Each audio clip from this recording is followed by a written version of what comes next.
News ഡെസ്കിൽ നിന്നും സുനിൽ അരമാനൂർ ചേരുന്നുണ്ട്.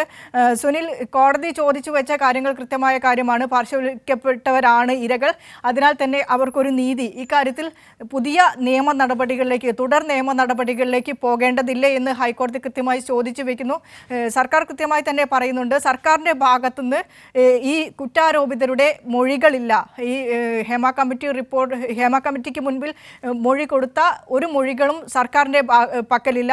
അതിനാൽ തന്നെ തുടർ നടപടികൾ ഏത് രീതിയിൽ വേണമെന്ന ഒരു നിയമ സാധ്യത തേടുക മാത്രമാണ് സർക്കാരിന് ഇനി ചെയ്യാനുള്ളത്. ഹർജിയായി വന്ന സാഹചര്യത്തിലാണ് ഇപ്പോൾ ഹൈക്കോടതി ചില ചോദ്യങ്ങൾ സർക്കാരിനോട് ചോദിച്ചിരിക്കുന്നത്. റിപ്പോർട്ട് പുറത്തു വന്ന സാഹചര്യമാണ് ഉള്ളത്. റിപ്പോർട്ടിനകത്ത് പറഞ്ഞിട്ടുള്ള കാര്യങ്ങൾ ഗുരുതരമായിട്ടുള്ള പ്രശ്നങ്ങളല്ലേ എന്നാണ് കോടതി ചോദിച്ചിരിക്കുന്നത്. ഇതിനകത്ത് മൊഴി നൽകിയിട്ടുള്ളതുമായി ബന്ധപ്പെട്ട കാര്യങ്ങളിലും അതുപോലെ റിപ്പോർട്ടിനകത്തുള്ള വിശദാംശങ്ങൾ സംബന്ധിച്ച കാര്യങ്ങളും സർക്കാർ കൃത്യമായി കോടതിയെ ധരിപ്പിച്ചു. ഈ മൊഴി നൽകിയിട്ടുള്ള വിഷയങ്ങളുമായി ബന്ധപ്പെട്ട കൃത്യമായി അതിനകത്ത് മറ്റ് പേര് വിവരങ്ങൾ അല്ലെങ്കിൽ ആരാണ് എന്താണ് എന്നുള്ളത് സംബന്ധിച്ചുള്ള വിശദാംശങ്ങൾ ഇല്ല, അല്ലെങ്കിൽ കുറ്റാരോപിതരെ സംബന്ധിച്ചുള്ള വിശദാംശങ്ങൾ ഇല്ല എന്നുള്ള കാര്യം ധരിപ്പിച്ചിട്ടുണ്ട്. ഇതുമായി ബന്ധപ്പെട്ട നിയമപ്രശ്നങ്ങളാണ് നിലനിൽക്കുന്നത്. അതായത് നിയമപരമായിട്ടുള്ള ഒരു വ്യക്തത ഇതിനകത്ത് ഉണ്ടാകേണ്ടതുണ്ട് എന്നുള്ള ഒരു കാര്യവും സർക്കാർ കോടതിയിൽ ഉന്നയിച്ചിട്ടുണ്ട്. റിപ്പോർട്ട് പൊതുമധ്യത്തിൽ ഉണ്ട് എന്ന് ആണ് സർക്കാർ കോടതിയിൽ പറഞ്ഞിട്ടുള്ളത്. കമ്മിറ്റി ചൂണ്ടിക്കാട്ടിയത് ഗുരുതരമായിട്ടുള്ള പ്രശ്നങ്ങളാണ് എന്ന നിരീക്ഷണത്തിലാണ് കോടതി ഇപ്പോൾ എത്തിയിട്ടുള്ളത്. കോടതിയിൽ ഇപ്പോഴും വാദം പുരോഗമിക്കുകയാണ്. ക്രിമിനൽ കേസ് ഈ റിപ്പോർട്ടിലെ ശുപാർശകളുമായി ബന്ധപ്പെട്ട് അല്ലെങ്കിൽ റിപ്പോർട്ടിലെ വെളിപ്പെടുത്തൽ സംബന്ധിച്ച് ക്രിമിനൽ കേസ് എടുക്കണമെന്നുള്ള പൊതു താൽപ്പര്യ ഹർജിയിന്മേലാണ് ഇപ്പോഴും കോടതിയിൽ വാദം നടന്നുകൊണ്ടിരിക്കുന്നത്. കുറ്റാരോപിതരുടെ വിവരങ്ങൾ സർക്കാരിൻ്റെ ഭാഗത്തു നിന്നുണ്ടായാൽ മാത്രമേ അത് സംബന്ധിച്ച കാര്യങ്ങളിൽ നടപടിയെടുക്കാൻ കഴിയുകയുള്ളൂ എന്ന് സർക്കാർ വ്യക്തമാക്കിയിട്ടുണ്ട്. അതുപോലെ തന്നെ അന്വേഷണം സാധ്യമാണോ എന്ന കാര്യത്തിൽ ഇങ്ങനെ സർക്കാർ പറഞ്ഞപ്പോൾ തന്നെ കോടതി പറഞ്ഞത് ഈ വിഷയത്തിൽ അന്വേഷണം സാധ്യമാണോ എന്ന കാര്യം പരിശോധിക്കേണ്ടതുണ്ട്.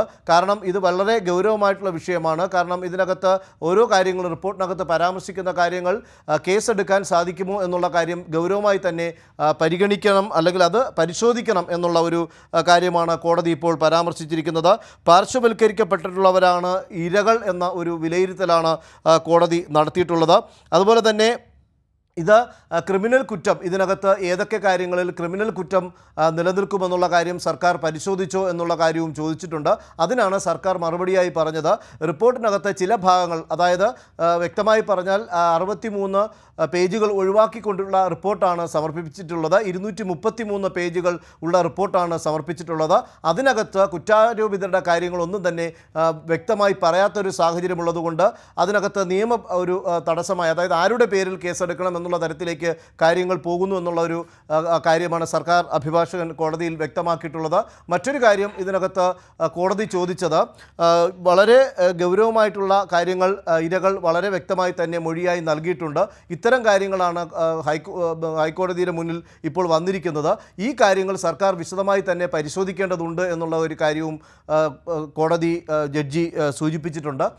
ഇങ്ങനെ നോക്കുമ്പോൾ നമ്മൾ ഈ ഹേമ കമ്മിറ്റി റിപ്പോർട്ടിന്മേൽ വളരെ വ്യക്തമായിട്ടുള്ള ഒരു വിശകലനവും അല്ലെങ്കിൽ നിയമപരമായിട്ടുള്ള ഒരു ക്ലാരിഫിക്കേഷൻ തന്നെയാണ് ഇതിനകത്ത് ഉണ്ടാകേണ്ടത്. തീർച്ചയായും എനിക്ക് ഇന്നിപ്പോൾ കോടതിയിൽ ഇതിൻ്റെ അന്തിമമായിട്ടുള്ള വാദം കഴിഞ്ഞതിന് ശേഷം ഉള്ള കാര്യത്തിൽ കൃത്യമായിട്ടുള്ള ഒരു നിർദ്ദേശം കോടതിയുടെ ഭാഗത്തു നിന്നുണ്ടാകും. കാരണം സർക്കാർ കൃത്യമായി നിലപാട് വ്യക്തമാക്കി കഴിഞ്ഞു. ഇതിന്മേൽ നേരത്തെ സ്വീകരിച്ചിട്ടുള്ള കാര്യങ്ങളും, അതായത് ഈ റിപ്പോർട്ട് നേരത്തെ വന്ന സാഹചര്യം, അതിനുശേഷം വിവരാവകാശ കമ്മീഷൻ്റെ അടുത്തേക്ക് പോകുന്ന ഒരു സാഹചര്യവും, അതുപോലെ തന്നെ ഹേമ കമ്മിറ്റി തന്നെ ഒരു ശുപാർശയായി സർക്കാരിന് ഇതിനകത്തുള്ള വ്യക്തികളെ ബാധിക്കുന്ന തരത്തിലുള്ള പ്രശ്നങ്ങൾ വരും, അതുകൊണ്ട് അവരുടെ സ്വകാര്യമായി പരാമർശിക്കുന്ന കാര്യങ്ങൾ ഒഴിവാക്കണമെന്ന് ഹേമ കത്ത് നൽകിയ അടക്കമുള്ള കാര്യങ്ങൾ സർക്കാർ കോടതിയിൽ വിശദമാക്കുകയാണ്.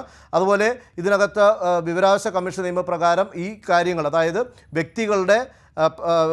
വ്യക്തിപരമായിട്ടുള്ള, അതായത് പേഴ്സണലായിട്ടുള്ള കാര്യങ്ങൾ ഒഴിവാക്കിക്കൊണ്ടുള്ള റിപ്പോർട്ട് നൽകാം എന്നുള്ള ഒരു വാദഗതിയിലാണ് എത്തിയിരുന്നത്. അതിൻ്റെ അടിസ്ഥാനത്തിലാണ് റിപ്പോർട്ട് പൊതുജന മധ്യത്തിലൂടെ വിവരാവകാശം വഴി അപേക്ഷിച്ചവർക്ക് ഈ റിപ്പോർട്ട് നൽകിയിട്ടുള്ളതും അതിപ്പോൾ പൊതുജന മധ്യത്തിൽ ചർച്ചയായി വന്നിരിക്കുന്ന ഒരു സാഹചര്യത്തിലാണ് ഇങ്ങനെ ഒരു ഹർജി ഹൈക്കോടതിയിൽ വന്നിരിക്കുന്നത്. അതിന്മേൽ ഇപ്പോഴും വാദം തുടരുകയാണ്. വിനീഷ. ശരി, സുനിൽ അരിമാനൂറാണ് ന്യൂസ് ഡെസ്കിൽ നിന്ന് വിശദാംശങ്ങൾ പങ്കുവച്ചത്. ജസ്റ്റിസ് ഹേമ കമ്മിറ്റി ചൂണ്ടിക്കാണിച്ചത് ഗുരുതര പ്രശ്നങ്ങളല്ലേ എന്ന് ഹൈക്കോടതി ചോദിച്ചിരിക്കുന്നു. ക്രിമിനൽ നടപടി ആവശ്യപ്പെട്ടുള്ള പൊതുതാൽപര്യ ഹർജി പരിഗണിച്ചുകൊണ്ടാണ് കോടതി ഇത്തരത്തിലൊരു ചോദ്യം ആരാഞ്ഞത്. ഒപ്പം ഈ ഹേമ കമ്മിറ്റി റിപ്പോർട്ട് പരിഗണിച്ച് ഏതെങ്കിലും തരത്തിലുള്ള ക്രിമിനൽ കേസ് എടുക്കാൻ പറ്റുമോ എന്ന്, അത് സാധ്യമാണോ എന്ന് കൃത്യമായ നിയമ നിരീക്ഷണത്തിലൂടെ, നിയമ നടപടികളിലൂടെ അതിനെക്കുറിച്ചുള്ള കൂടിയാലോചനകൾ വേണമെന്നും ഹൈക്കോടതിയുടെ ഭാഗത്തുനിന്ന് സർക്കാരിനോട് നിരീക്ഷണം ഉണ്ട്. ഒപ്പം റിപ്പോർട്ടിൻ്റെ പൂർണ്ണ രൂപം ഹാജരാക്കണമെന്ന് കോടതി പറഞ്ഞിരിക്കുന്നു. മുദ്രവെച്ച കവറിലാണ് കോടതിയിൽ റിപ്പോർട്ടിൻ്റെ പൂർണ്ണ രൂപം ഹാജരാക്കണമെന്ന് പറഞ്ഞിരിക്കുന്നത്. വനിതാ കമ്മീഷനെ കൂടി കോടതി ഈ കേസിൽ കക്ഷി ചേർത്തിരിക്കുകയാണ്. റിപ്പോർട്ടിൻ്റെ പൂർണ്ണ രൂപം ഹാജരാക്കണമെന്നാണ് കോടതി പറഞ്ഞിരിക്കുന്നത്. നേരത്തെ തന്നെ കോടതിയുടെ ഭാഗത്തുനിന്ന് കൃത്യമായ ഒരു നിരീക്ഷണം ഉണ്ടായിട്ടുണ്ട്. ഗുരുതരമായ പ്രശ്നങ്ങളാണ് ഈ റിപ്പോർട്ടിലുള്ളത്.